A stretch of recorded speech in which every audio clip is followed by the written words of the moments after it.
Is Total War Pharaoh a reskin of Total War Troy? Well, Total War Saga Troy. And look, the answer here might be surprising. It might be outrageous even. Here goes. Total War Pharaoh is no more a reskin of Troy than Medieval 2 is a reskin of Rome 1. Have I blown your minds yet? Are you really thinking about it? Well, maybe not. But let me explain. When Medieval 2 came out, it was received to major acclaim from both players and reviewers. It built upon Rome 1 in a meaningful and yet quite conservative way. The major changes were of course the time period and the overall atmosphere. You had different factions, different units and technologies, but for the most part the same mechanics. And speaking of mechanics, perhaps the most revolutionary was that now settlements were either castles or cities, the Senate was now expanded and turned into papal favor, then there were crusades and jihads now. The recruitment system also got a small overhaul, but every other change made little difference to the flow of the campaign. Having played both games countless hours, I think that these changes to the mechanics do add some flavor and some depth, but the games play very similarly nonetheless. Pharaoh is not out yet. I can't tell you how it feels, I really can't, nobody can. But we have seen campaign gameplay.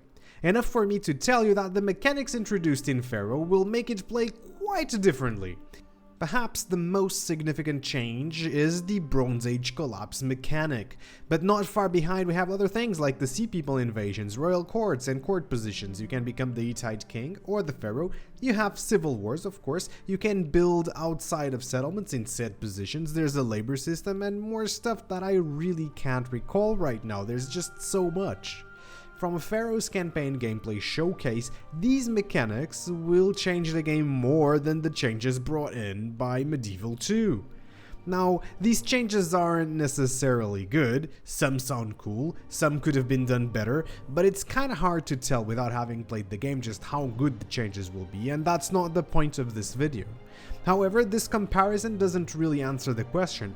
Is Pharaoh really a reskin of Troy? And wait a second, is Medieval 2 a reskin of Rome 1? Well, let's define reskin first. Specifically within video games, a reskin is a remodeling of a pre-existing item or model in a game, usually without any meaningful performative changes. So, and do you agree with that? You can hit that like button and subscribe button if you do.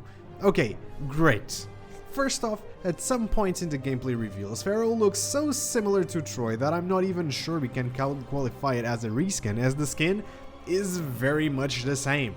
But alas, the units and unit cards are somewhat different.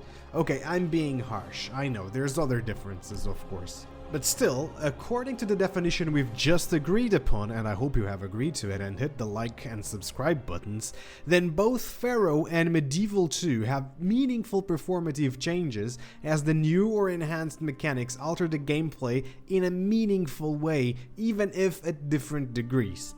The answer is then no. Pharaoh isn't a reskin. But wait, if this is so, why were people...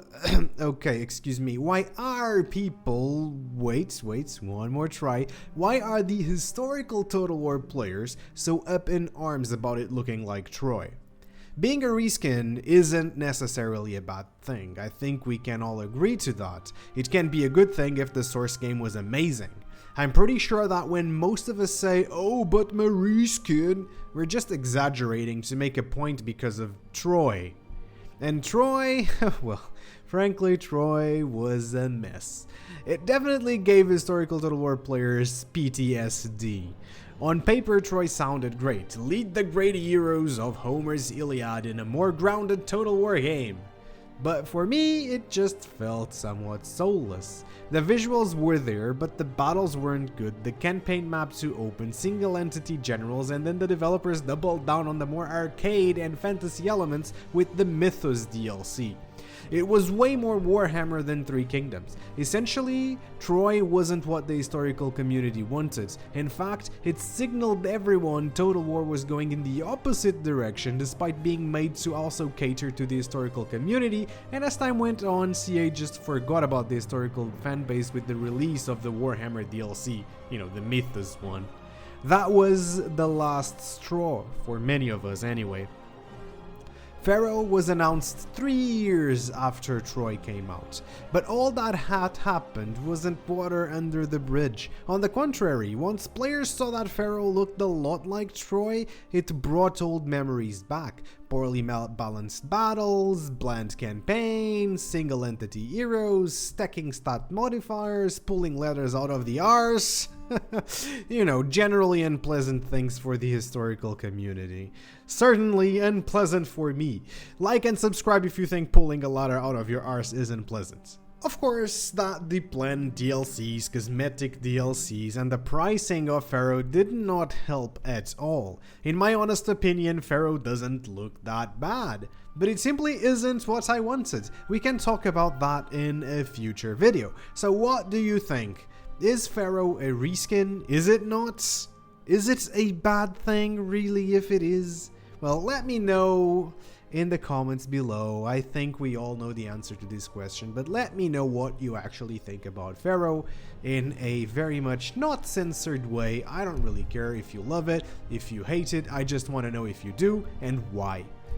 So, I have been Wolf. Stay wonderful, and I'll see you all on the next one. Peace.